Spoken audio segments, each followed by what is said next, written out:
ఈ వీడియో చూసేటోళ్ళు అయితే చాలా జాగ్రత్తగా వినుండ్రి. ఎందుకంటే ప్రతి ఒక్క తల్లిదండ్రులు వాళ్ళు చదువుకునే పిల్లలకు చూపించాల్సిన వీడియో.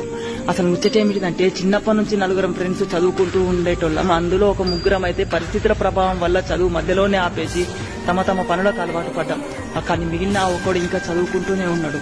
ఈ పని చేసే వాళ్ళలో ఒకడు వ్యవసాయదారిగా, కొన్ని గొర్రెల కాపరిగా, ఇంకొకడు డ్రైవింగ్ ఫీల్డ్ లో అలవాటు పడ్డాడు. కానీ ఆ మిగిలిన ఇంకొకడు చదువుకుంటూనే ఉన్నాడు. ఈ పని చేసే వాళ్ళలో వ్యవసాయదారి 5 ఎకరాల నుంచి 10 ఎకరాలు చేయడం మొదలు పెట్టిండు. గొర్రెల కాపరిని 50 నుంచి 100 గొర్రెలు గాయడం మొదలు పెట్టినాడు. చిన్న డ్రైవింగ్ ఫీల్డ్ నుంచి పెద్ద డ్రైవింగ్ ఫీల్డ్ కి ఇంకొకటి వెళ్ళిండు. కానీ ఆ మిగిలిన ఒకడు ఇంకా చదువుకుంటూనే ఉన్నాడు. మరి అంత మంచిగానే ఉంది కదా, ఇంకేమైందని అనుకుంటున్నాను కదా. అసలు కిష్టి ఇక్కడనే మొదలైంది.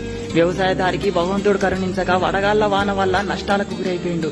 కొంతమంది నరుల దిష్టి తలికి గొర్రెల కాపరిని నా గొర్రెలు చనిపోతే నేను నష్టానికి గురైన. కొన్ని కారణాల వల్ల డ్రైవింగ్ ఫీల్డ్ లో వెళ్ళిన వాడు కూడా కొన్ని నష్టాలకు గురైండు. కానీ ఆ చదువుకున్న చదువు మాత్రం ఆ భగవంతుడు కూడా వాడి నుండి వేరు చేయలేకపోయిండు. ఇదంతా ముచ్చట మీకు ఎందుకోసం చెప్తున్నా అంటే, వాడు ఇప్పుడు చదువుకున్నందుకు వాడు ఏసీలో పనిచేస్తుంటే మేమందరం మళ్ళా మొదటి నుండి ఎర్రటి ఎండలో పనిచేస్తున్నాం.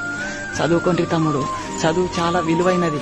ఎందుకోసం అంటే, మనం చేసిన కష్టాన్ని మన చేతికి అందనీయకుండా నరుడైనా చేయగలుగుతాడేమో, కానీ మనం చదువుకున్న చదువును దూరం చేయడానికి ఇంకా భగవంతుడు కూడా పుట్టలేడు. చదువుకున్నన్ని రోజులు ఇవన్నీ తిప్పలు మాకెందుకు అని చెప్పేసి అని అనుకుంటుండొచ్చు. కానీ చదువు మానేసి పని చేసేటప్పుడు అనిపిస్తుంది, అయ్యో చదువుకున్నా కూడా బాగుండునేమో కదా అని చెప్పేసి. కానీ ఆ తర్వాత చదువుకుందామన్నా కూడా మనకు వయసు ఉండదు. అది ఎప్పుడు చేయాల్సిన పని అప్పుడే ఉంటది. కొంచెం ఆలోచిస్తారని చెప్పేసి అయితే అనుకుంటున్నా.